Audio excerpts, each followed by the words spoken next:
Untuk kisah kali ini ada sebuah cerita yang ditulis oleh akun Twitter yang bernama @cerita_arwa. Dan untuk kisah yang akan saya bawakan kali ini, yaitu sebuah kisah yang berjudul Bantal Mayit, penglaris usaha soto. Sebelum kita masuk ke ceritanya, tekan dulu tombol like video ini dan jangan lupa tekan juga tombol subscribe channel ini dan nyalakan juga lonceng notifikasinya agar tidak ketinggalan cerita-cerita baru dari channel ini. Dan bagi teman-teman yang ingin membaca langsung ceritanya, nanti silakan saja kunjungi linknya yang nanti akan saya sertakan di kolom deskripsi. Dan seperti apa untuk kisah kali ini? Langsung saja kita simak berikut ini.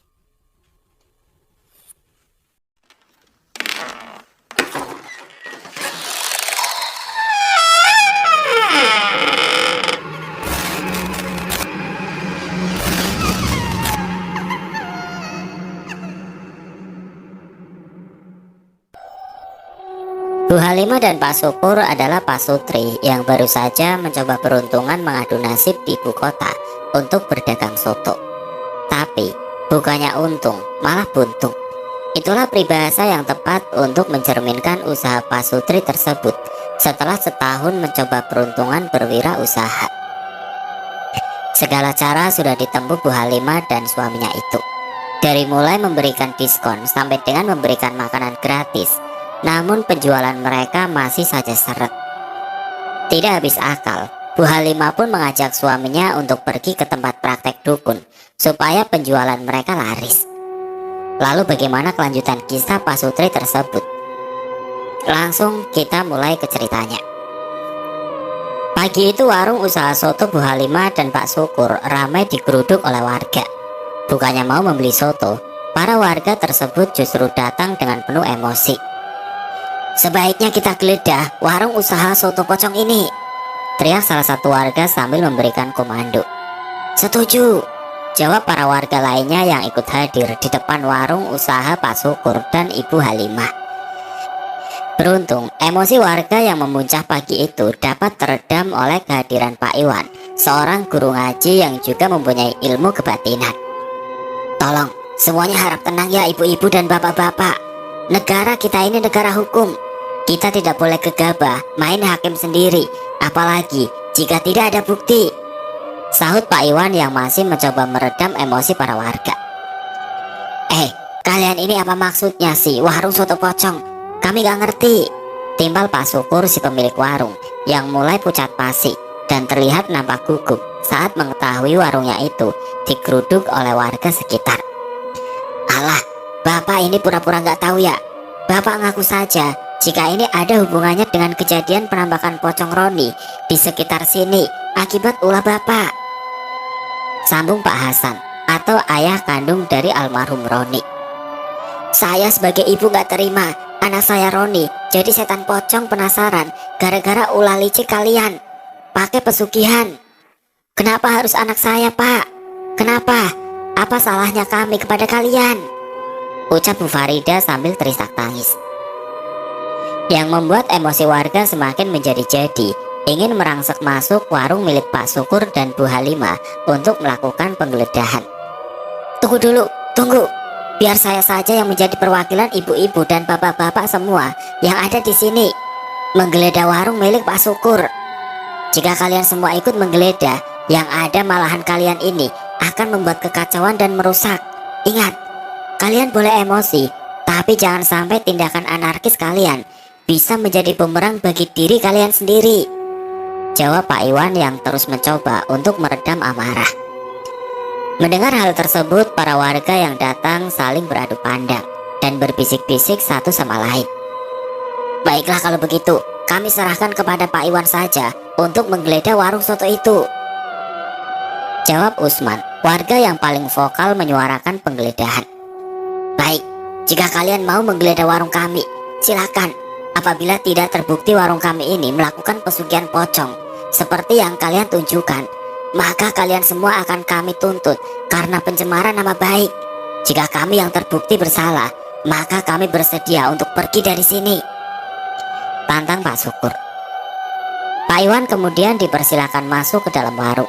Penggeledahan dimulai dari bagian etalase, dapur, laci penyimpanan uang, bahkan sampai ke bagian belakang atau tempat cuci piring. Dengan mudah Pak Iwan yang notabene mempunyai ilmu kebatinan, serta ia pun pernah dimimpikan oleh pocong Roni, Pak Iwan segera menemukan bukti konkret, yaitu gelu mayit atau bantal mayit yang sengaja disembunyikan oleh Pak Sutri itu di dalam lemari kayu penyimpanan bahan makanan. Loh, ini kan bantal mayit. Bisa dijelaskan Pak, apa maksudnya ini? Tanya Pak Iwan mencecar Pak Syukur dengan pertanyaan. Raut wajah Pak Syukur menjadi semakin pucat pasi, dan seketika ia serta istrinya langsung bersimpu di bawah kaki Pak Iwan. Maafkan kekhilafan kami Pak Iwan. Baiklah, sekarang kami mengaku bersalah. Sesuai dengan ucapan saya akan membawa istri saya untuk segera pergi dari sini.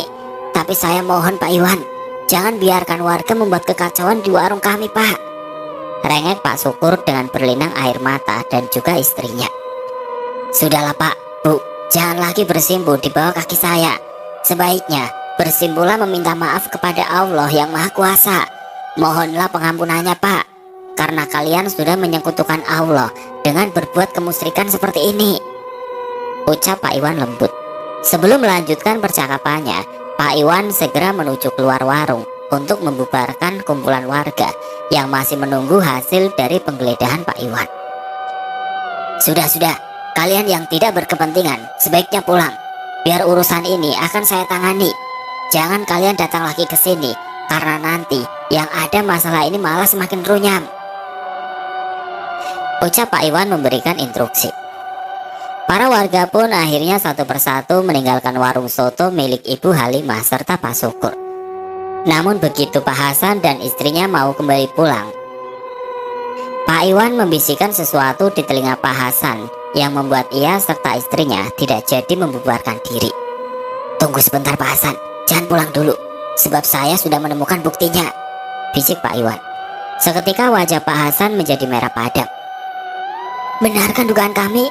Pasti si bajingan itu yang sudah membuat almarhum anak kami Roni menderita, ucap Pak Hasan kesal.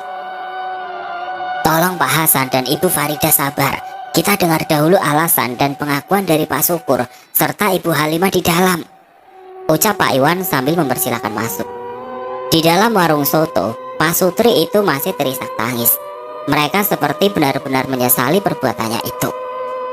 Melihat Pak Hasan serta Ibu Farida yang sudah berada di dalam warung, sekali lagi Pak Syukur dan Ibu Halimah bersujud di bawah kaki dari kedua orang tua Roni tersebut. Maafkan kami, maaf. Kami hilaf, kami berjanji akan mengembalikan bantal mayit milik almarhum anak bapak dan ibu, ucap Pak Sutri itu dengan penuh penyesalan. Sudah, tidak perlu basa-basi. Sekarang ceritakan, kenapa bisa kalian berdua melakukan hal seperti itu, teriak Pak Hasan kesal sambil menarik kakinya yang terus diciumi oleh Pak Syukur sebagai tanda permintaan maaf. Dengan nada yang terbata, Pak Syukur pun kembali menceritakan kejadian saat dirinya terjerat rayuan setan.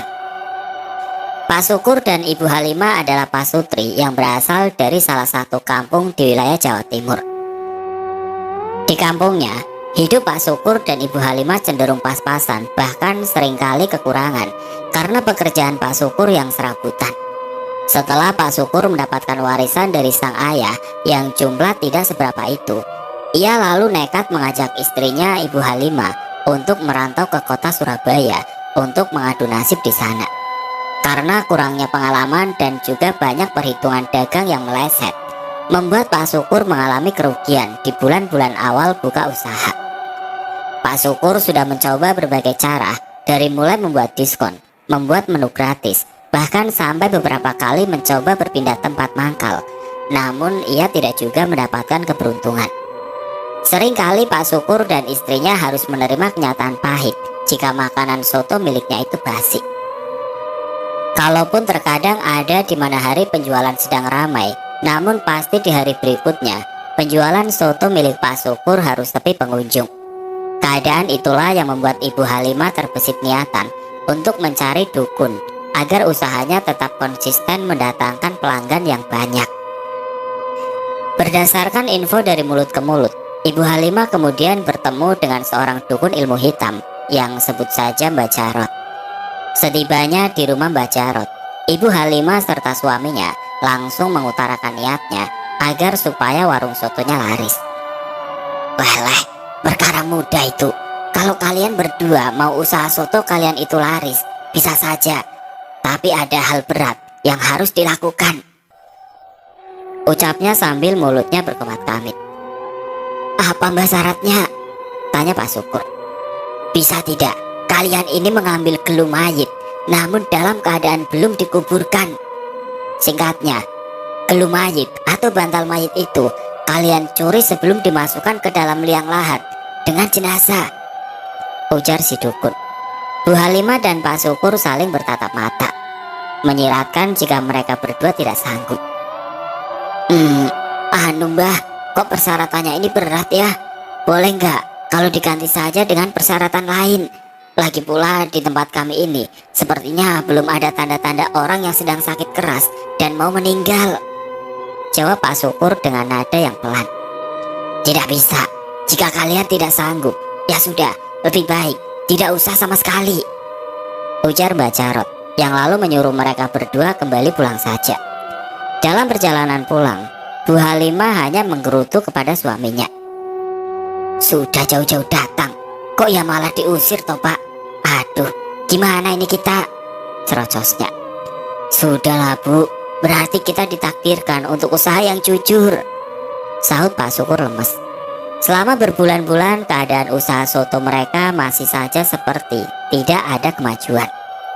Hingga pada akhirnya, berselang 5 bulan kemudian, terdengar suara pengumuman dari masjid di dekat tempat warung soto mereka jika ada warga yang meninggal. Pak, tuh Pak, dengar, ada yang meninggal Pak, teriak Bu Halimah antusias. Loh, iya ya, siapa ya itu? Coba Bu, kita langsung sambangi ke sana, sahut Pak Syukur sambil telinganya mendengarkan pengumuman duka dari masjid yang rupanya adalah Roni Ismanto telah berpulang karena kecelakaan. Sebelum pergi melayat, Ibu Halimah kemudian mengingatkan kembali suaminya itu agar tidak lupa akan persyaratan beberapa bulan lalu dari Mbak Jarot. Pak, Bapak ingat kan persyaratan Mbak Jarot? Bisa kan Bapak nanti ambil gelu mayit itu? Nanti pokoknya Ibu ikut bantu untuk mengalihkan perhatian sekitar dan Bapak pura-pura sibuk bantu-bantu saat jenazah siap untuk dimakamkan.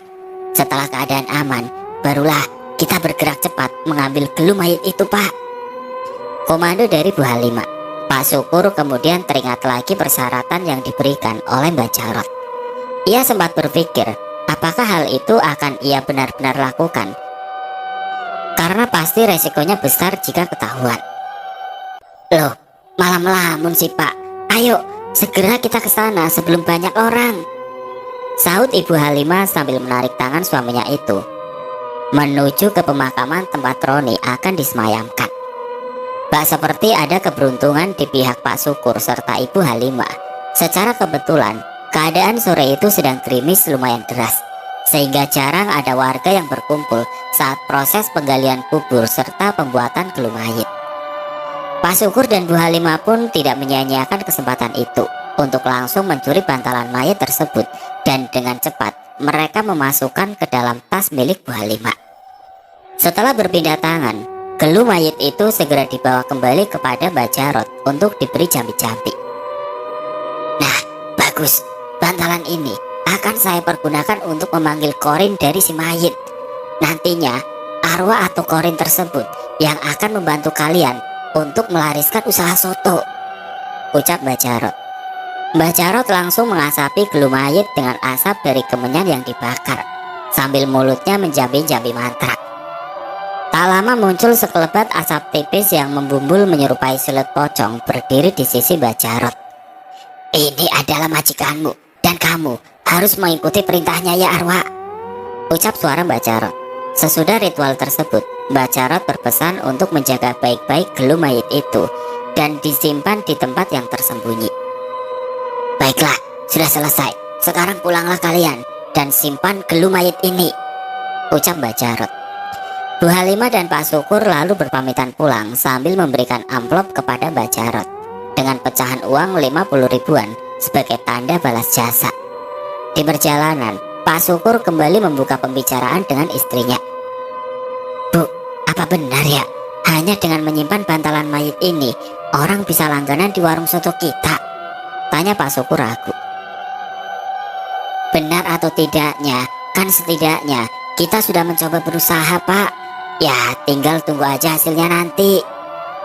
Di keesokan hari, ketika semua kebutuhan dagang dipersiapkan, Pak Syukur dan Bu Halimah ingat akan pesan si dukun untuk menyimpan gelu mayit yang sudah dijampi-jampi dimasukkan ke dalam laci lemari tempat penyimpanan bahan. 30 menit kemudian, begitu warung soto dibuka, ternyata sudah ada 3 orang yang sudah siap mengantri di warung Pak Syukur untuk membeli soto. Pak, pesan sotonya dibungkus. Pak, kalau saya sotonya makan sini ya. Pak, saya dulu yang diladeni. Saya mau pesan soto dimakan di tempat dan dibawa pulang. Itulah ungkapan 3 orang pembeli pertama yang rela menunggu walaupun warung soto milik Pak Syukur dan Ibu Halimah masih belum buka saat pagi hari. Mengetahui hal tersebut, Ibu Halimah kemudian memberikan isyarat tubuh dengan menyikutkan lengannya ke tangan Pak Syukur sambil berbisik. Tuh Pak, lihat sendiri kan gimana manjurnya pakai gelu mayit itu. Ini baru hari pertama loh Pak. Saya yakin Pak, kalau terus-terusan pakai gelu mayit ini, warung soto kita semakin ramai, ungkap Bu Halimah antusias. Di sisi lain, sejak memulai di hari pertama, Bu Halimah dan suaminya itu memakai gelu mayit atau bantal mayit dalam usaha sotonya. Kini warga sekitar geger dengan penampakan pocong pada malam hari. Salah satu dari beberapa contohnya adalah Pak Iwan yang mengaku rumahnya pernah didatangi sosok pocong. Awalnya Pak Iwan, si guru mengaji ini, mendengar suara tangisan lirih lelaki dari gerbang depan rumahnya. Loh, siapa ya itu? Malam-malam ada yang menangis, Bu? Tanya Pak Iwan kepada istrinya.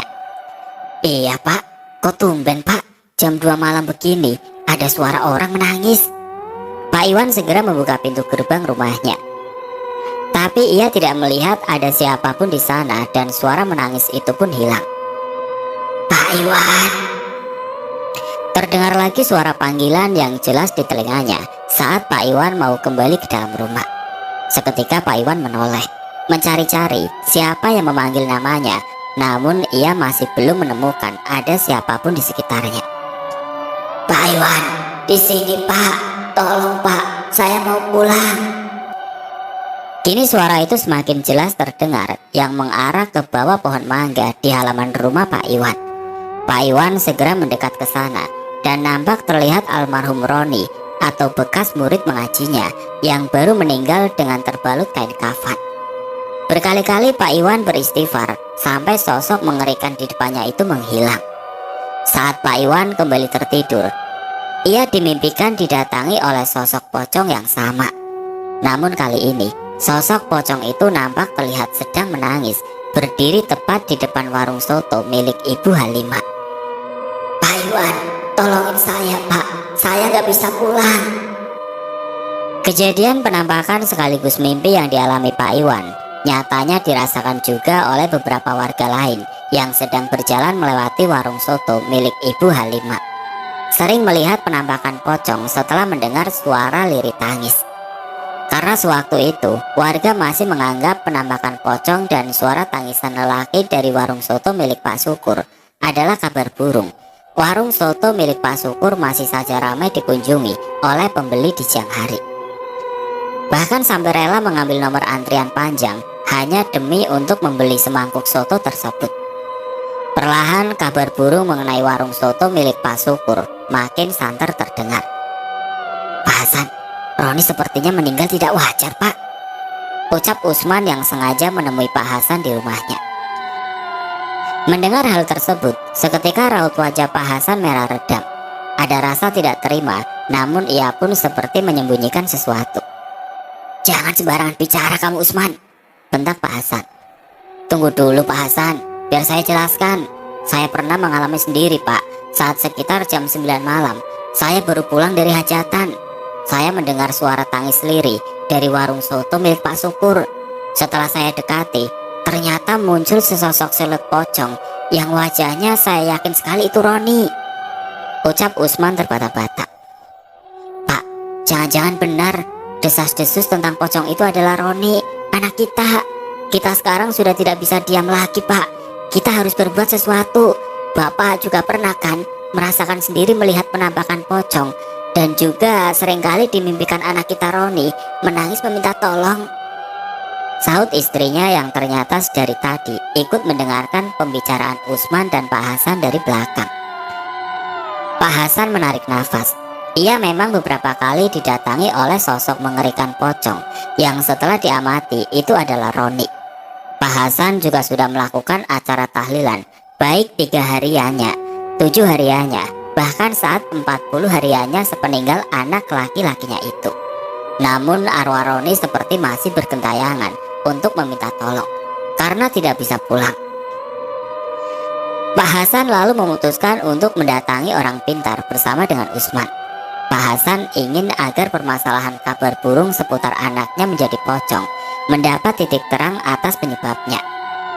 Sesudah Pak Hasan dan Usman menemui orang pintar, mereka disarankan untuk menggeledah warung soto milik Pak Syukur karena di sana telah disembunyikan sesuatu benda yang erat hubungannya dengan almarhum Roni.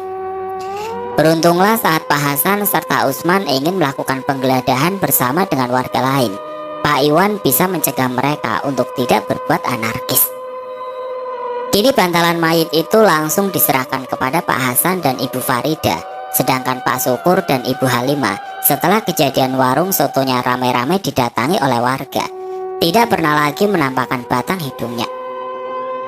Akhir cerita, bantalan mayit itu pun dikembalikan ke dalam liang lahat milik almarhum agar almarhum bisa berpulang dengan tenang. Setelah bantalan itu dikuburkan kembali, warga mengaku tidak ada lagi yang merasa ada teror pocong menangis di sekitar bekas warung milik Pak Syukur. Mungkin sekian dulu cerita kali ini. Sedikit penjelasan mengenai cerita pesugihan gelu mayit. Ada sebuah tempat di Jawa Timur yang memang mempercayai kesaktian dari gelu mayit atau bantalan mayit yang bisa memancing rezeki atau erat kaitannya dengan penglaris. Kisah ini berdasarkan kisah nyata, namun semua tokoh yang ada di dalamnya kita samarkan namanya. Buat teman-teman yang beragama non-muslim, aku akan sedikit menjelaskan apa itu gelu mayit dan untuk apa kegunaannya. Tanah yang dibulat-bulat berdiameter lebih kurang 10 cm yang diperuntukkan bagi sandaran mayat saat diletakkan pada liang lahat. Dalam istilah bahasa Jawa disebut gelu, dalam bahasa Sunda disebut gegelu. Bulatan tanah ini meskipun dalam aturan fikih tidak termasuk hal yang prinsip. Gelu menjadi hal penting karena gelu mengiringi si mayit di dalam kubur. Ketika mayit telah disucikan, dimandikan atau disolati, maka apa-apa yang mengiringi si mayit seharusnya suci dari segala hadas. Hal-hal yang perlu menjadi perhatian dalam membuat gelu atau bola tanah pengganjal mayat. Sebaiknya dibuat sebanyak 7 buah. Dibuat oleh anak atau famili. Dibuat dalam keadaan suci. Dibuat dengan membaca Quran surat Al-Qadar sebanyak 7 kali setiap bolanya dengan menahan nafas. Gelu sebaiknya tidak dibuat dengan sembarangan atau asal buat, dan tidak pula dibuat oleh orang yang tidak mengerti ilmunya. Dikhawatirkan orang yang membuat tidak sedang suci, maka gelu terkena najis dari orang yang membuatnya, maka najis itu akan mengiringi si mayit di dalam kuburnya.